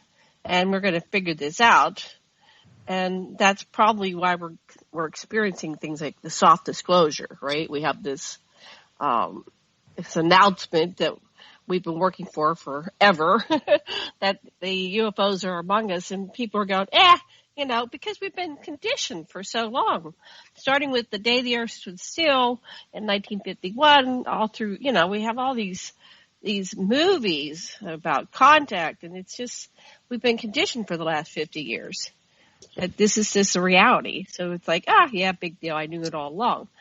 So I don't think it's going to be that difficult. I think it's going to happen and blow your minds. And it's like, so what? We know that. We know that from science fiction. One of the things that seems to be a consensus within ufology, whether the person leans right or left politically or whatever, is that we've had help technologically. In 1997, the best we had was a computer that beat the world champion chess player. Okay, fast forward 20 years, and we now have D-Wave quantum computers making calculations between parallel worlds who are talking to one another, connected to a large hadron collider that's accessing parallel worlds. And personally, I don't think humans are smart enough to do that in 20 years. And there's a lot of good sources, a whole list of them, that are testifying that we have, in fact, had help. Right. So are they helping us in a good way, or are they part of the evil agenda that's going to circumvent the singularity for their own purposes? Rudolf Steiner actually talked about such a thing in the 1920s. He spoke of something called the eighth sphere, that there was an alien race interacting with Earth that was converting, in his words, he said, snatching biologicals whenever they can to convert them to mineral, which is basically machine intelligence. So even back in the 1920s, great thinkers like Steiner postulated or felt strongly on a sensory level that there was a population that were converting biology into technology and for their own purposes, and sort of using biological mankind for that purpose. So the idea has been around for quite a while.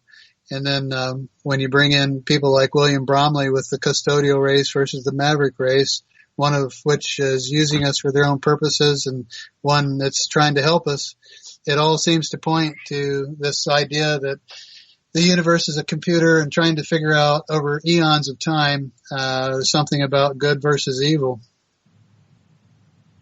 Right. So there's the bigger game. Yeah, there's the bigger game. So we got these micro games going on. Alex Baikalov actually he proposed one of the simplest explanations for the Fermi paradox that I've ever heard. He just thinks that human life's on a different wavelength than the aliens, that they've all achieved scintillect, becoming a scintillect, which is like merging with the internet and becoming conscious and collective hive mind along with the planetary energy, and that we're in an incubatory universe. And that's why with our telescopes and everything, we don't see life out there, because we're about to become a scintillect ourselves. And at that point, when we reach the omega point, we'll be able to interact with other scintillects on a completely different vibrational wavelength of reality. It's a really good book he wrote. That's a good theory, yeah. Sasha, what do you think about all this? Okay, well, it's interesting the way I look at things. S with S above, so within, and so below, and so everywhere else too. And it's interesting that we have inside of us, I think, the key to everything in a way, so that if you're concerned with the greed of the Illuminati who's taking everything, the critical thing for me is to get to the part of me that is affected by that and say, well, what part of me is greedy, okay, acquisitive, and what's the opposite of it? Because that's also inside. That's the shadow of it. So that's generous. So I take greedy and generous, and that allows me to have what we call a center or an aware ego. And I think everybody is capable of that, and that's how we can make contact with extraterrestrials or interterrestrials or everybody on this planet, I hope. I'm looking forward to it. I even thought that merging with AI or augmenting human intelligence might be absolutely necessary and prerequisite to even understanding who our visitors are. Yeah, they could be operating on a realm so beyond human cognition that it won't be until we can do computer brain interface or whole brain emulation that we even are able to cognitively comprehend who they actually are. Yeah. So, Thank you. Who do you think they are? What's your theory? Well, I think humans have the mistaken notion that they are the pinnacle of evolution, when in fact we are an entry-level intelligence. I think there's intelligences out there, they would call them artilects or scintillects or beings who are billions of times smarter than all humans put together. And their macro view of the cosmos is something we can't comprehend. I like Dolan's example of the dogs wondering where their humans go when they drive down the driveway every morning. And we're sort of in that boat. We're in that boat, where we can observe higher intelligence. We see craft materialize and dematerialize and do all kinds of crazy things that we can't do. But we are only speculating as to who they are, where they come from, or what they really are. It's almost like Earth is a cargo cult. It's just like the cargo cults from World War II, where an airplane would fly over to a tribe that had never seen an airplane, and they referred to it as a metal bird. And even within the tribe, you got the witch doctor who claims to be in touch with the pilots of the metal bird, and the vendors who are selling effigies of the metal bird. And they really don't know what the metal bird is, or what its purpose is, or who's inside. And Earth is currently in that boat regarding flying saucers. It's like, okay, we know it's there. We can see it with our senses. It does weird stuff, but the intelligence behind it is probably a little beyond what our human brain is capable of understanding. Where are they going? It is funny, and some of the UFO skeptics like Neil deGrasse Tyson, they accidentally say things that are right on the money. I was listening to a video of Neil deGrasse Tyson. He says, "Hey, aliens could be visiting us right now. We might just be too stupid to know it." He said a mouthful. Right.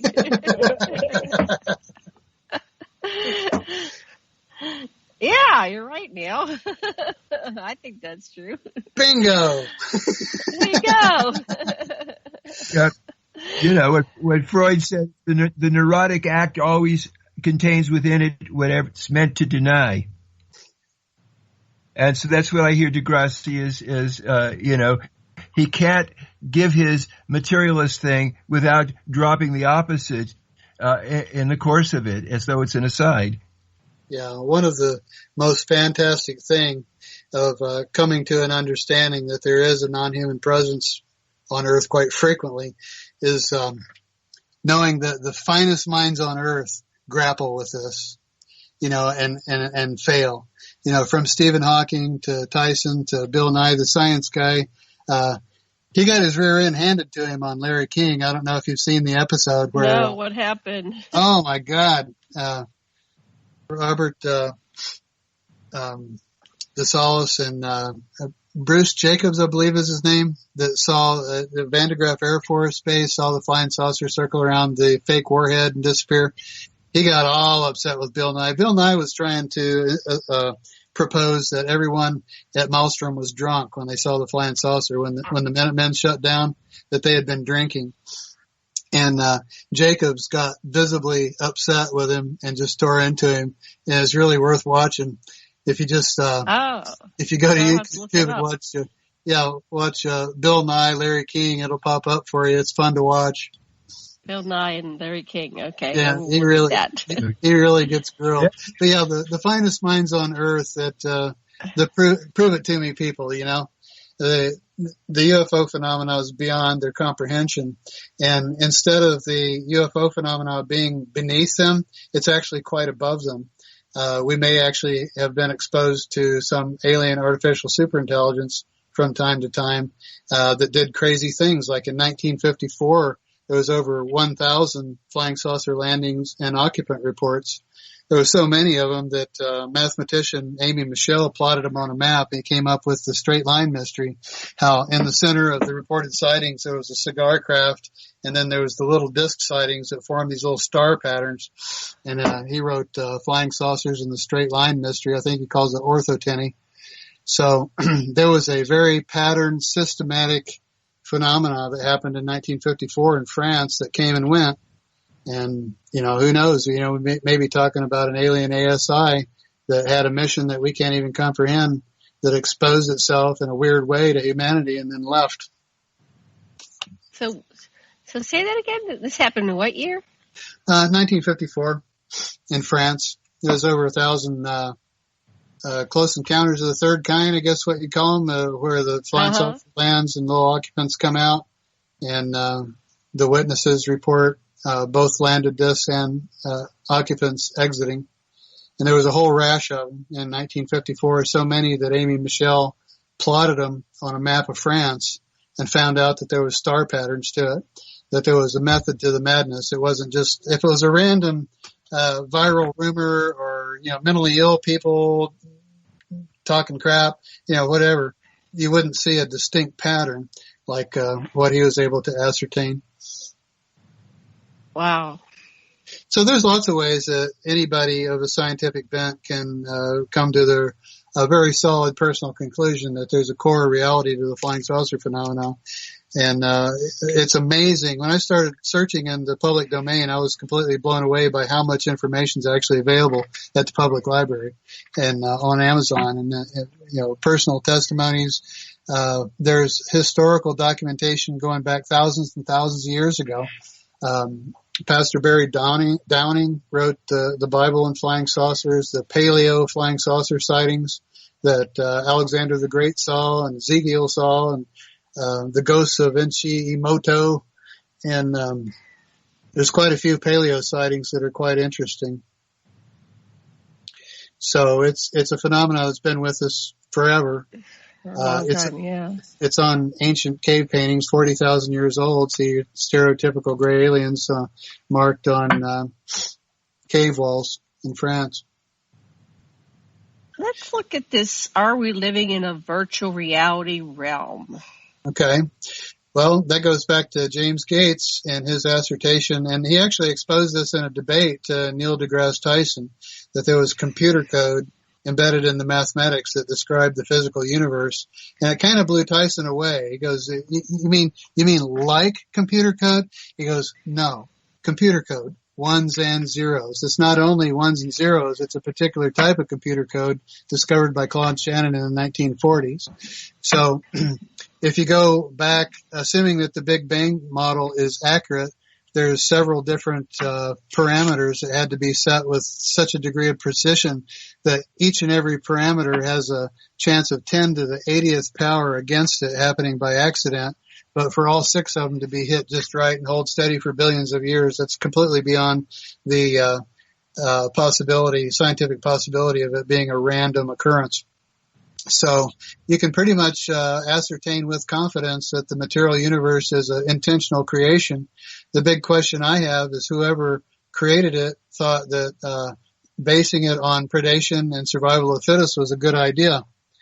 And that reminds me of something Charles Fort said back in the 1920s, that if there is a universal mind, must it be sane? You know, the very nature of the mind that would create such a realm, you really have to wonder, you know. Right. So, Elon Musk, he recently stated it's at least 50-50 that we're living in some sort of virtual reality system. There's a lot of people coming forward, very intelligent, very high level, very scientific people that are saying, yes, we're more than likely living in a virtual reality system. Now, does that mean it's not real? No. The consciousness that's inside every little sentient creature, down to little grubs that eat at the roots of grass and don't know anything beyond that world, are real, but it's the physicality that's temporary and what you could actually call either unreal or real but temporary, as opposed to an eternal, timeless reality. Mm-hmm. Right. So even though it's a synthetic reality, it's a real reality because it's real. It's very real to us. You know, well, it would seem everything. It would seem that we're supposed to treat it as real, whatever its true nature is. Greg Braden has a really good series right now on Gaia on the Missing Link about the simulation hypothesis, and what his take on it is that this realm was created by a post-singularity version of future humanity, and they're trying to get into a realm that requires this current avatar-like life experience and the lessons that we learn here to go where they need to go. And that strangely ties into the law of one, the raw material from the 1980s, Carla Ruckert, who said that each one of us has a higher self living in a sixth density reality in what we call the distant future. So it's amazing to me that Nick Bostrom's simulation hypothesis that believes we're in a post-singularity futuristic civilization that's running ancestor simulations in a VR environment matches what Carla Ruckert said in the 1980s in the Law of One material. Oh, wow. Well, I agree with that. I think, we're in this virtual. So then how do you get out of it, or do you want out of it, or are we here as choosers in this reality? So it's like a game, and we're trying to figure it out. And I think when you figure it out, you're dead or something. You can red pill yourself, get out of the matrix and, go to a different reality. After this, you focus on it enough, after this body dies, you find yourself in, where you want to be. And I think that's where we are, where we want to be. Yeah. They're probably on a higher self level we could have anywhere in the universe to be. And we've chosen to be here, right here on this radio show, right here on Revolution Radio. Listen, so. I'd like everybody listening to this show to buy Overlords of the Singularity. It's really a cool book. It's you got to read this to be hip on what's happening. And Russell had some websites too. And this is the time to tell. Yeah, we have 2 more minutes before we're off air. Okay. Go ahead, Russell. Well, the book itself is a book that was published in 2016. It's currently on Amazon.com and Barnes & Noble. On Amazon, you can get it in a Kindle version that's got whisper sync technology, the text to speech, if you like books read to you. So it's sort of like an audible book, only it's a mechanical voice. Or if you want a printed version, it has very nice cover art. It's a nice coffee table book, and it's 545 pages. So whichever way you want to get into the material, I like to say it's if somebody just wants to read one book about UFOs, it's a good one, the one that I wrote, because it has all the classic sightings in there in chronological order from the, before the 30s, the 40s, the 50s, the 60s, up through the present day. Everything you need to know about the classic sightings that got everybody's attention and put themselves on the map, and all of the theories from the geophysical theory, the intelligent geophysical theory, the ultra-terrestrials, the extraterrestrials, all of the theories that are currently ascribed to by various ufologists you can find in those pages. It's really good. It's a Sasha. wonderful book. Plus, I give my own near-death experience and experience in a haunted house, and it goes into ghost types. I actually got into ghosts before I got into UFOs. It was Kenneth Ring's Omega project that got me to make the leap from ghosts to UFOs, and I found out there was a huge meta-phenomena going on that connected all of these so-called paranormal manifestations. Yeah, a lot of people have connected the ghosts to UFOs. It's like when they're dead, they see the relatives on the UFOs. And I think there's subscribers. Yeah, go ahead. Oh, we're out of time. Thank you so much, Russell. Thank you, Sasha. Thank you, Matt. Thank you. Love and blessings and aloha. Aloha.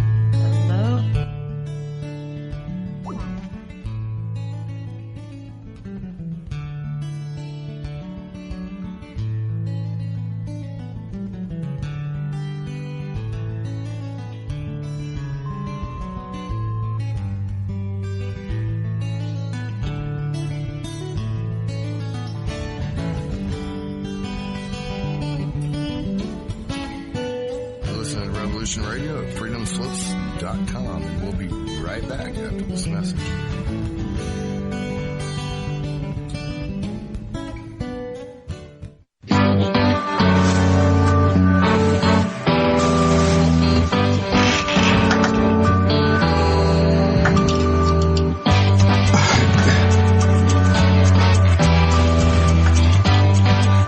We're in a narco-syndicalist commune. We take it in turns to act as a sort of executive officer for the week. Yes. But all the decisions of that officer have to be ratified at a special bi-weekly meeting. Yes, I see. By a civil majority in the case of purely internal affairs. Be quiet. But by a 2/3 majority in the case of more quiet. I order you to be quiet. Look, you stupid bastard, you've got no arms left. Yes, I have. Look! It's just a flesh wound. I don't believe I've seen such a display of courage, skill, grace, stupidity. I'll do you for that. Oh, what? Come here. What are you going to do, bleed on me? I'm invincible. You're a loony. The Black Knight always triumphs. Roundtable Live Monday through Friday, 1 a.m. till 4 a.m. Eastern Time. Bring your mind, bring your ideas, bring your voice. King Arthur had nothing on us here at Revolution Radio, freedomslips.com.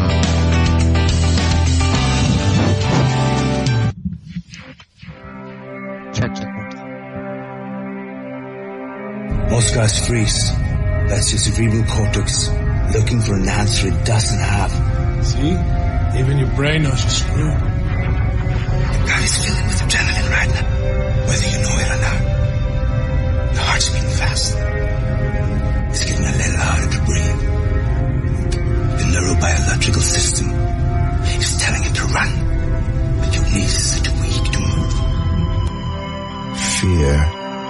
is not real. The only place that fear can exist is in our thoughts of the future. It is a product of our imagination, causing us to fear things that do not at present and may not ever exist. That is near insanity. Do not misunderstand me. Danger is very real, but fear is a choice. We are all telling ourselves a story. You're listening to Revolution Radio at freedomslips.com. 100% listener-supported radio. Reporting the danger, unafraid, right here, where information never sleeps. Revolution Radio.